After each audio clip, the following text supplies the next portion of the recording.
The sudden change of Anakin Skywalker to Darth Vader and the subsequent purging of the Jedi Order happened within a few short hours. In these moments, sinister plans 1,000 years in the making, and the manipulation of Sidious was brought to fruition upon the unsuspecting galaxy. The Jedi were caught completely off guard, and everything was turned on its head. However, the Jedi weren't the only ones who were put into a tailspin.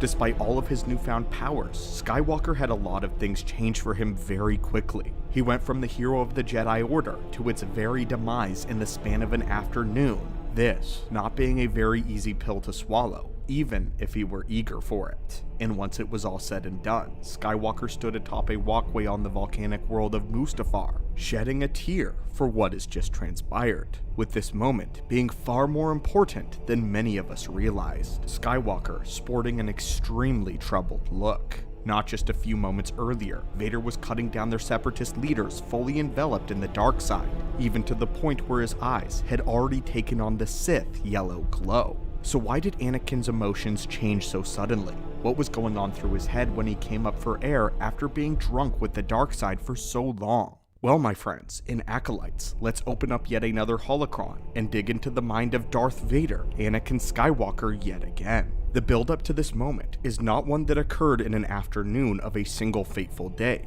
but for Anakin's entire life, and especially the Clone War. We watch as he is constantly told that he has the potential to be able to do anything, perpetually proves his skill on the battlefield, and yet is unable to feel as though he can keep anyone he cares about from their ultimate fate. Neither the Force, the Jedi, nor his master is able to help him when it really matters, and so he is driven to take the ultimate path of betrayal, his own destiny in his own hands. His change feels sudden, but it is something that has been seeping through the background for a very long time. But this is something that everybody knows and comprehends. But one thing that is not made very apparent is that many times before, Anakin seems to almost flash in and out of Darth Vader, not being completely taken by the dark side altogether during Revenge of the Sith. Anakin is the one in control most of the time, but that fear and resentment begins to build within himself until eventually it completely dominates his mind. Anakin is tormented by the manifestation of his own fears and insecurities until it begins to bother him on a daily basis. The Revenge of the Sith novelization personifies this fear as a black dragon coiled around Anakin's heart and constantly whispers to him everything that he does not want to hear.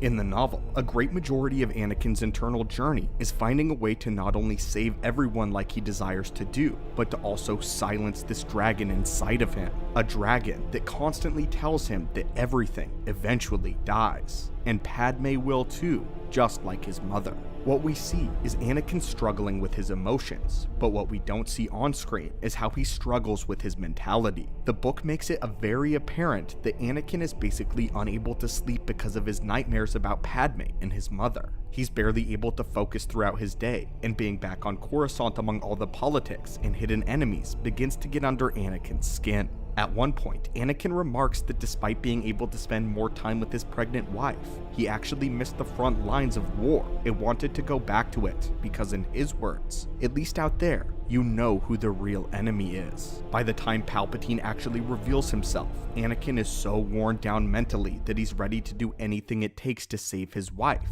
and let the nightmare finally come to an end. The nightmare of the war, his dreams, and his inner emotions concerning the Jedi High Council. Anakin and the Chancellor have many philosophical conversations in which Palpatine challenges Anakin's view on the Jedi and challenges Jedi views as a whole, all of which Anakin is able to respond to while staunchly sticking to his values, only slipping up here or there just enough for Palpatine to get in and fully poison his mind. The point is that Anakin knows the difference between right and wrong, but unfortunately, he's surrounded by all the people he cares about: Chancellor Palpatine, Obi-Wan, the Jedi, and Padme. All of them each have their own different ideas about what the definition of a right actually is, all of them trying to coerce Anakin into siding with them.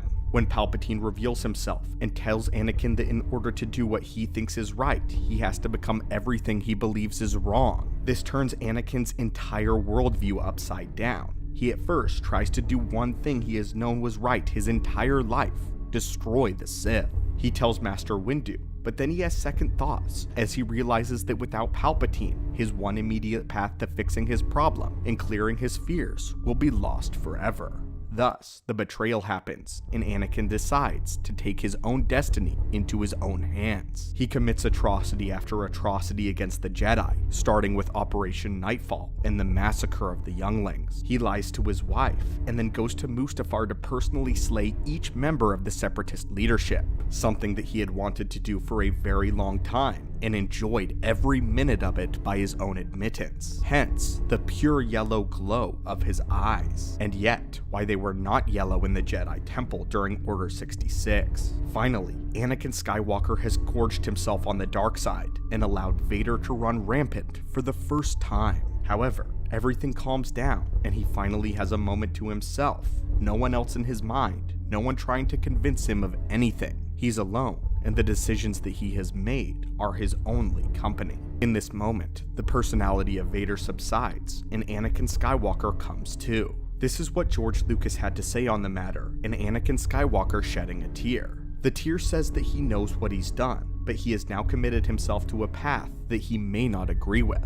But he's going to go on it anyway. It's the one moment that says Anakin's self-aware, and he's rationalizing all of his behavior. He's done terrible things, but in the end, he really knows the truth. He knows that he's evil now, and there's nothing he can do to stop it. This is something that is rarely talked about, the fact that Anakin is fully aware of everything that he's doing, and that he's fully conscious in his turn to the dark side, with George Lucas even stating that he now knows that he is evil. Everything he's done for his wife, his future, and to silence the nagging dragon has led him down this path of failure, a path that everybody knows, and a path that Anakin himself has now accepted. It wasn't the fact that Anakin was blind and deaf to the fact that he had literally become everything he swore to destroy. This tear just shows that he realized that there was no other way, and if he kept doing what others said was right, he was going to lose everything. As a Sith Lord though, he's now killed a room full of children, and on top of literally raising the entire Jedi Order, and then destroying it, he did something that was completely against the Jedi way. Slaughtered the Separatists, giving into his hatred and bathing in the dark side. Ironically, this being the very same thing that he struggled with when executing Count Dooku, and the very thing that he attempted to stop Mace Windu from doing just hours earlier.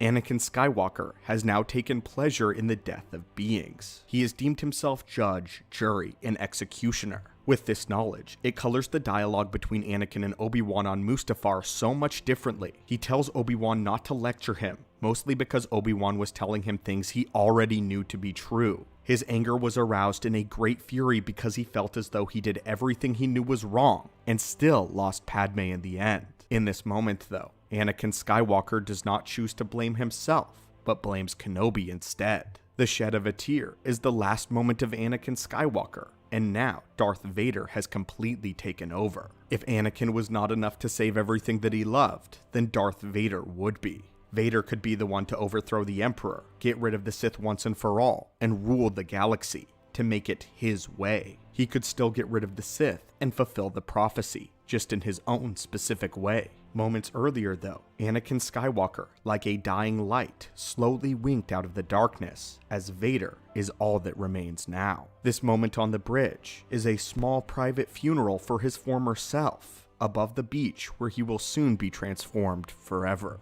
And with that, my friends, we bring this holocron to a close. May the Force be with you, and have a great day.